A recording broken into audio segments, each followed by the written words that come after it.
Cowardice is the problem. The world is full of cowards. We suffer from a pandemic of cowardice. We've never suffered from any other pandemic the last 3 years. People are absolutely and utterly cowards, and they do to me what they did to me to scare people. If you tell the average person you're going to lose contact with basically everyone you can speak to, you're not going to have a voice anymore, you're not going to have a bank account, you're not going to be able to make money online, you're not going to be able to move anywhere, you're not going to be able to transact, we're going to wreck you head to toe, the average person can't deal with that, right? On top of the fact that the average person is employed, and they're scared of losing their job, scared of their employer. I'm in a unique situation because I'm extremely difficult to hurt. But the average person, as soon as you hurt their money, their life is over, right? And that's what we've got. We've got to a level of cowardice amongst the population where people are just going to sit there and ignore objective reality because they're scared of having this cancellation weapon used against them. So yeah, you're right. It's not that people don't agree with us. It's not that we're not saying the things that everyone knows are intrinsically true. It's that everybody's afraid to say it.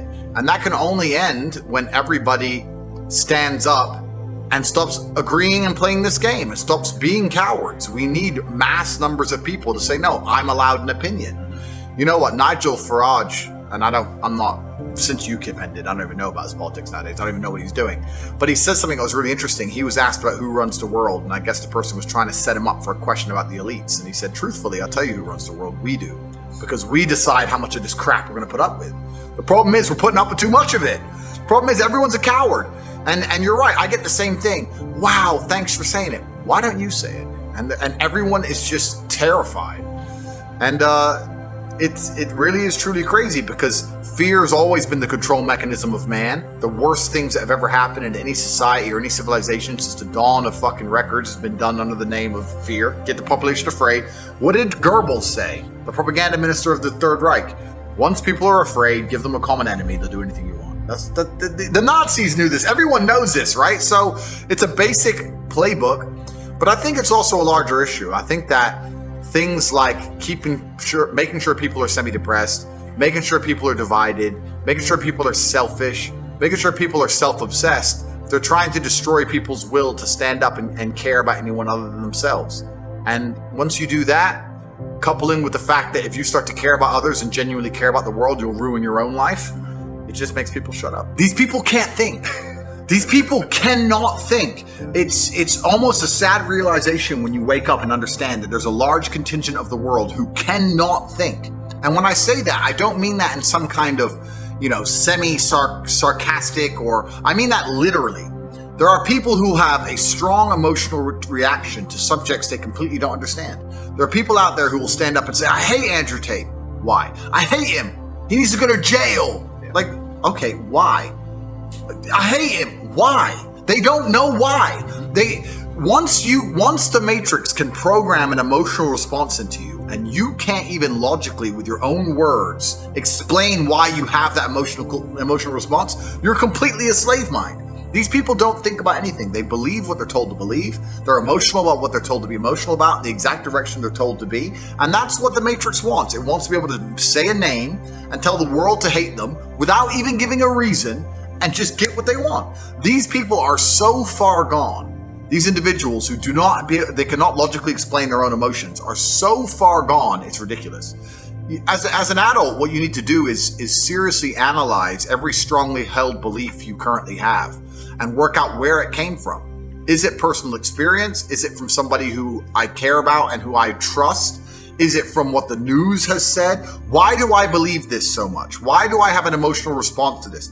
Where did it come from? People don't do that. They just sit there, watch the news, watch social media. I'm supposed to hate this guy, so I now hate this guy.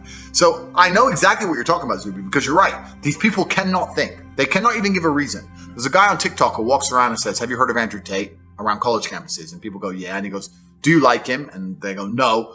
Why? He's a misogynist. What's misogynist mean? And then they can't answer. They don't know what they don't even know what it means. Like it's almost sad.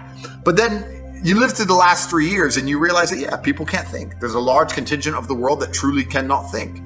It's scary. Yeah, it is kind of scary. I mean, it's so interesting because as someone who knows you, and privately and publicly, I've defended you a lot this year because people have been saying super wild stuff, and people don't.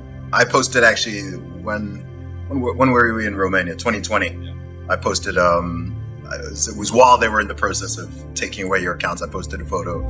That's what's crazy. But the reason they'll gloss over all of that is because, like I said, you have to ignore your own eyes. That's what they want. When you're fully slave-minded, what I will genuinely state this as a fact. I will state this as a fact, even though I don't know it's a fact. But I would love for someone to do the study.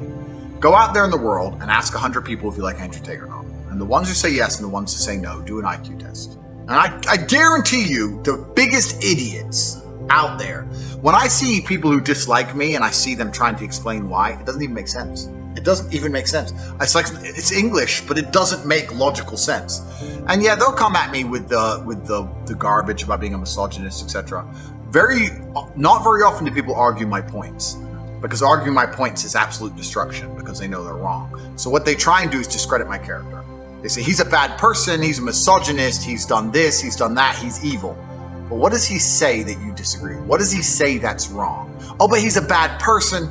They can't argue against my points. And the only reason they try and say I'm a bad person is because they're weaponizing virtue to try and find a way to attack me. They can't attack me logically because they know I'm right. They can't attack my successes as a man or as a person. They can't say I'm not successful. They can't find anything bad to say about me besides bald, which they probably come at you with. But they say, where's your hair? It's like, okay, cool. I shaved it off. Which is ridiculous in and of itself. But then they say, okay, well then he's a bad person. And the thing about it is, once they understand that the only way they can attack you is by saying you're a bad person, it doesn't matter that you prove them wrong. They're not interested in the truth. They're not interested in truth. You can sit and say, here's proof he's not a misogynist. Here's proof he has no criminal record, never done anything wrong. Here's proof he's a nice person. Here's proof he gives to charity. Here's the orphanage he built. Here's the dogs he rescued. Here's the millions he's given away. Here. They don't want to see it. They're just blind to it. They're like, no, I ignore my own eyes. That can't possibly be true because the media told me this guy must be bad. And they're slave-minded. And what's actually scary is that these people genuinely believe that they're the good people of Earth. And it's always completely the opposite. Those who can be programmed by the media machine and the matrix to just be slave-minded and not think for themselves are the exact ones who always commit the most atrocities. These are always the people who end up doing the most heinous shit. And when you ask them why, they're like, oh, well, at the time, I just put on the gas chamber, newspaper told me to, oops. That's who these people are. So whenever I see a slave-minded person, it's not just a matter of going, oh, well, you're a dummy. I look at them with genuine disdain. I look at you and think you're actually a bad person. You're genuinely evil. You cannot think for yourself. I don't even see you as a person I ever want to get to know I'd love to deprogram you, but it's impossible. These people are genuinely the worst people on the planet. And it's kind of convenient that all the people who dislike me are the worst people on the planet. So it's fine. I don't have to talk to them anyway. But if you read any history book, read any of it, all the most heinous shit committed by humanity were people who just couldn't think for them fucking selves.